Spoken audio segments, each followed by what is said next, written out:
Hey everyone, wanted to try an experiment. I'm going to do a little behind the scenes of my most recent YouTube video. And if you guys find this valuable, I'd be happy to do this on a more regular basis, ongoing. My thinking is I can share a lot about the content creation, the video production, the writing, the newsletter, all the stuff we do. And we're going to be doing a lot more video production, especially the post-production, the workflow, the pipeline, the Notion systems to track it.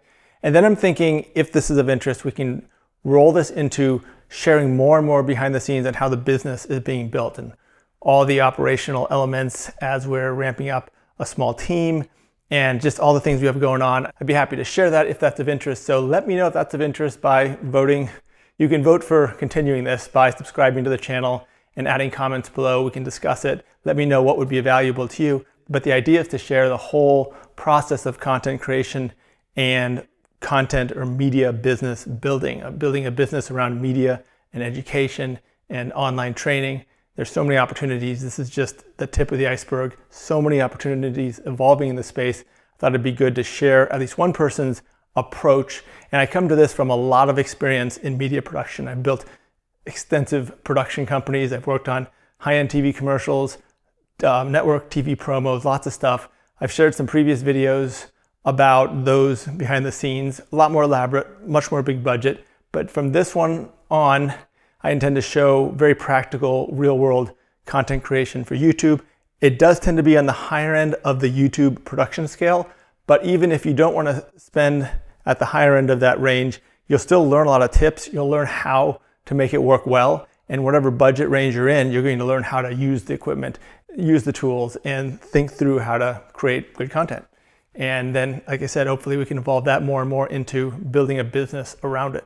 So with that, let's dive into the setup for my most recent YouTube video, which was my back to YouTube after being off on sabbatical for a year, ramping things back up. So this was a setup for an unusual video. I wanted it to be out of the normal context, away from my desk, in a more open space, so I could share from a more personal standpoint what I've been doing the past year, some of the setbacks I had, and how I've been overcoming them. So this is a unique setup, but the idea with this setup is it now is a mobile kit that's ready to deploy anywhere. So I can put this together, bring it up. It's largely pre-built in modular components, and I can just spin it up anywhere I want in different locations beyond the permanent one that's always up at my desk. So let me show you how this works. So this is the full setup. We've got the chair here and my notebook computer from which I'm running the teleprompter. The prompter is set up right in front of it with a narrow scroll of my notes so I don't miss anything. I've got an audio recording device here, capturing very high quality audio and sound devices, mix pre, lighting remote control here for the key light, the mic up here. This is a Sennheiser MKH50. This is a fantastic mic, though it is a bit pricey. But this is the ideal mic for most voices for this use case. Indoor talking head mic, this is the best. We can elaborate on all the details. If you want to do a separate video on audio and microphones and recorders, we can do that. We can do a separate thing on lighting if you want. You let me know what would be helpful in terms of content creation. So I'm using the Prompt Smart software, which will automatically advance with my voice, which is amazing. I've got a little monitor on top, so I can frame myself and make sure I'm all set up properly when recording without having to get up, because I can't see myself in the chair when I'm behind the camera. Once I sit down, you want to know it's set up properly. The key light is a big, flat, large source, and it's in the diagonal shape, not the square shape, so that the light doesn't fall off abruptly. It falls off smoothly from the far end of the right side to the left side, and then it tapers off and feathers on the far side. So it'll have the brightest stripe down the center of my face, and then it'll fall off and be weaker as it gets to the side of my face. Of course, the other side is in pure shadow. You want to light off center like this so that one side falls in the shadow.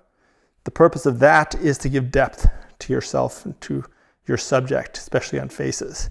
You don't want to just flood the face from all sides with even lighting. That's a very flat look and there's no depth to it.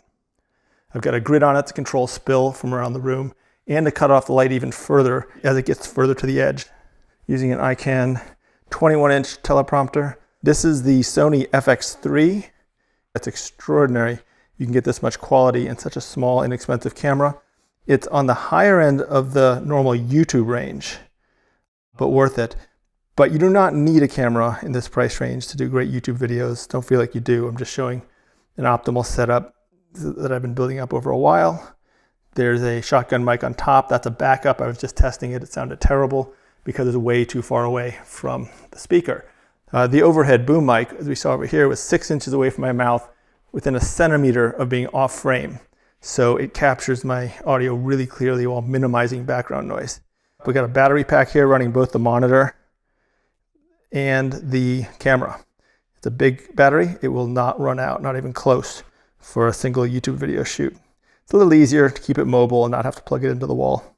And it's all rigged up nicely to be very quick and easy to use. It's on a tripod.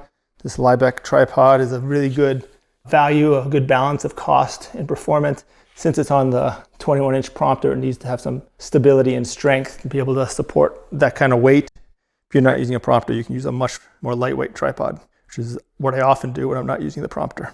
So we've got the handle, an XLR port adapter on here. For the 2 microphones going in, I'm running the overhead boom mic into channel 1 and the shotgun mic into channel 2. Listened to both, just curious how good the shotgun was going to be for backup, and it was just unusable. I would not use it. I won't even record it in the future. I'll just record the overhead mic into both channels in the future. This light is fantastic. It's I think it's a 2 foot by 2 foot Falcon Eyes, and it's got a nice ballast. I can control color temp and brightness, all from the remote, which we saw over here on top of the little audio rig, which of course is mounted, the little clamp, onto the stand for the boom mic. And then we have some background lights just to make the background visible, and throw a little more accent on the sofa. I threw this little tube light because it seemed a little dark. Hope that's helpful. Let me know what you think. Like this if this was valuable. Subscribe if you'd like to see more of these. That's how I'm going to judge the interest level. And feel free to ask any questions. I'm very eager to see how these are going to go over, so I'll be keeping an eye on the comments. Thanks.